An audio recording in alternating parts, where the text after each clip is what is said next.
Hi everyone, welcome back to my YouTube channel my rural blog. So guys, आज का ये मेरा video सिर्फ एक ब्लॉग नहीं है, बल्कि ये कोशिश है कि हम अपनी पुरानी यादों को फिर से ताज़ा करें, जिसे हम कहीं पीछे छोड़ आए हैं। तो इसी ट्रेडिशनल लाइफ को हम फिर से ज़िंदा करने के लिए आज एकदम सुबह सुबह अपने गार्डन में आ गए हैं।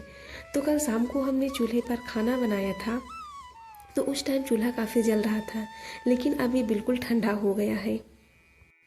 तो आप लोग ये जो राख देख रहे हैं ना, मेरे लिए सिर्फ लकड़ी की जली हुई राख नहीं है, बल्कि ये निशानी है उस सुकून की जो हमने शहरों की भीड़ में कहीं खो दिया है।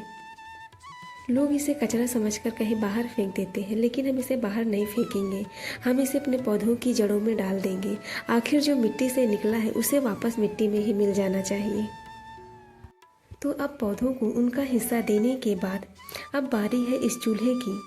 बड़ी सी झाड़ू लेकर जब मैं चूल्हे को साफ करती हूँ तो लगता है जैसे मेरी मन की सारी उलझनें भी साफ हो रही हूँ। झाड़ू लगाने के बाद जब इस सुगंधित मिट्टी का लेप मैं अपने चूल्हे पर लगाती हूँ तो इनकी ठंडक उंगलियों से होती हुई सीधा मेरे मन तक पहुँचती है। शहरों की इस भाग दौड़ में ये लिपाई पुताई का काम मेरे लिए किसी मेडिटेशन से कम नहीं है। यह सिर्फ मिट्टी का लेप नहीं, बल्कि मेरे बिखरे हुए मन को समेटने का एक जरिया है। चूल्हे की लिपाई पुताई का काम खत्म करके नहा धोकर फिर से जब मैं गार्डन पहुंची तो वहाँ इतना साफ सुथरा और शांति का माहौल था। ऐसा लग रहा था जैसे मैं किसी अलग दुनिया में आ गई हूँ। यहाँ की हवा में एक अलग का ही सुकून था। इस सुकून भरी हवा में हमारी तरह हमारी मटर की लड़ियाँ भी झूम रही थी।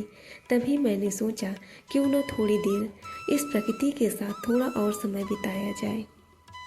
इसलिए मैं वहीं गार्डन की हरी हरी मटर तोड़ने लगी और इस मटर को घर वापस ले जाने के बजाय वहीं गार्डन में पेड़ों के बीच ठंडी ठंडी हवाओं के आंचल में बैठ गई। वहाँ बैठकर मटर छीलने का सुकून ही अलग था।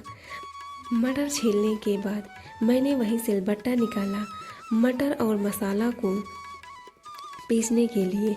मैंने सोचा जब मैं इस निर्मल प्रकृति के साथ इतना सुकून भरा समय बिता रही हूँ तो इस सुकून भरे माहौल में मिक्सर की कड़वी आवाज़ क्यों भूलूं।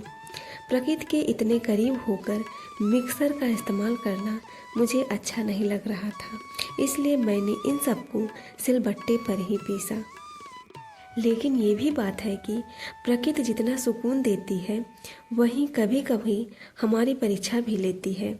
जैसे ही मैंने अपना नया नवेला चूल्हा जलाया, गार्डन की तेज हवाओं ने अपना खेला शुरू कर दिया। हवा इतनी तेज चल रही थी कि चूल्हे का धुआं बार बार मेरी आंखों में आ रहा था।